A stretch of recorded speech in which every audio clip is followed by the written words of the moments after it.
CBS News Miami.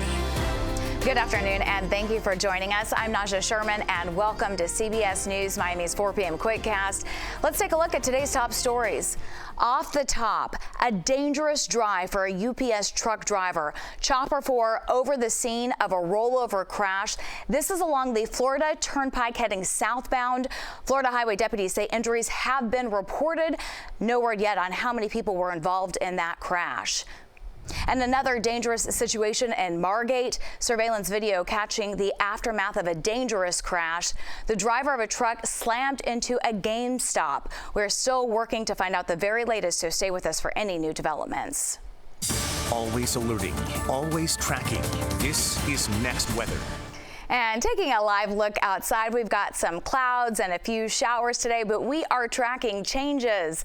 Let's get right to Next Weather meteorologist Cindy Pressler tracking it all. Naja, enjoy the nice weather while we have it. Oh, there's some big changes starting tomorrow, but really Wednesday into Thursday morning.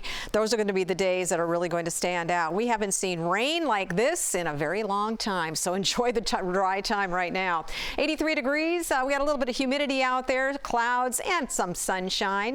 81 at Homestead, 81 at Fort Lauderdale. Temperatures are in the lower 80s down in the Keys, and a few showers, not much, but a few showers. You can see the flow coming off the Atlantic, kind of an east-northeasterly flow, so a few lighter showers through Broward County, Fort Lauderdale area, picking up some showers at this point. A little bit more widely scattered down into Miami-Dade, but those little showers will continue for the next few hours for this evening. A little heavier rain that has gone through Coral Springs. Now it's down to Merritt Bank Arena across 441. This is some heavier rain moving pretty quickly off to the southwest at about 20 miles per hour. So these little showers are movers. They're not just sitting. And that wind, tight pressure gradient, the difference between high pressure and low pressure is going to increase starting tomorrow. Our winds will be back 25, even 30 mile per hour gusts, especially Wednesday into Thursday morning. So let's time out this rain for you. This evening we'll have a few showers, and notice overnight, this is by Tuesday at 7 a.m. We're still looking at a few showers. This is not the main event though. These are just a few showers tomorrow, but notice starting to get a little bit heavier. Now as we head into Wednesday, we'll start to see that moisture working its way up from the southwest. We've got an area of low pressure in the Gulf and something that could become tropical down in the Caribbean. So a lot of moisture heading our direction. Look at this. We have not seen anything like this in many weeks. So looks almost like wet season, doesn't it? And this is why we've got a frontal system that's going to kind of sit around the area here, but it's the area of low pressure developing in the Gulf. That will move to the north and east and eventually drag a front in that will pull that frontal system northward, and then eventually a cold front. So a lot of change coming up this week. Could see as much as 2 to 4 inches of rain. That is possible. Heavier rain possible than that as well. And down in the tropics, we've got this area of low pressure that could become Vince. We're going to be watching this making its way to the north and east. So yes, hurricane season, we're still in it, not done with it, but the thing out of this is going to be mainly wind and rain. Wednesday and Thursday, these are going to be the tough days, much better as we head into the weekend. Temperatures sitting in the low to mid 80s. Cindy, thank you. Miami-Dade County bus routes are getting a revamp. CBS News Miami's Terry Hornstein tells us what riders should know. Our team partnered with a local advocacy group and went out to the community, to people riding the bus, to people using the service today, and start better understanding their needs. New bus routes are rolling out in Miami-Dade County. The hope, county officials say, is to create a more efficient system that will be faster and less complex for riders. It's all part of the Better Bus Network system. The changes include renaming or renumbering 36 routes, changing the schedules for 26 others, and discontinuing 33 bus routes altogether. That includes the 115 Mid-North Beach Connector, the only bus on Miami Beach that runs on the Bayside between Mount Sinai Hospital and North Beach. Horrible. It's not affordable for us. It's not good for the workers. All of these people got out at 4 o'clock. I need a bus, please. I need bus. Please, no take the bus. The county is shifting resources to make this happen, from low ridership routes to more popular ones. But for some riders, it means losing their direct route. Their solution to us was that we should take a trolley and 2 buses to get to Mount Sinai to work. But despite some frustration, transit staff says they believe the new system will help. The free fares to offer everyone a chance to adjust to the new schedules.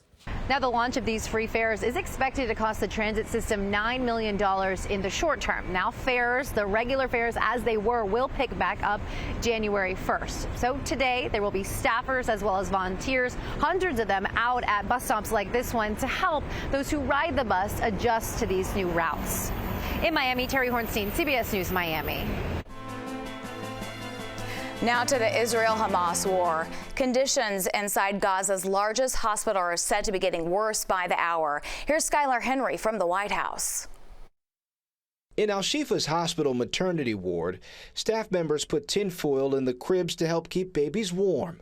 The head of the World Health Organization says Gaza's largest hospital has been without electricity and water for days and has stopped functioning. Our medical teams in Shifa Hospital now are facing death because they just committed to their patients. Israel says Hamas complexes lie under Al-Shifa, and the group uses medical personnel and patients as human shields, something Hamas denies.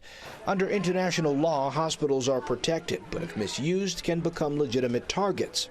The Biden administration says it does not want to see civilians caught in the crossfire, but put the blame squarely on Hamas. We would love to see all the people that are calling for Israel to take steps to protect hospitals call for Hamas to vacate the hospitals and stop using civilians as human shields.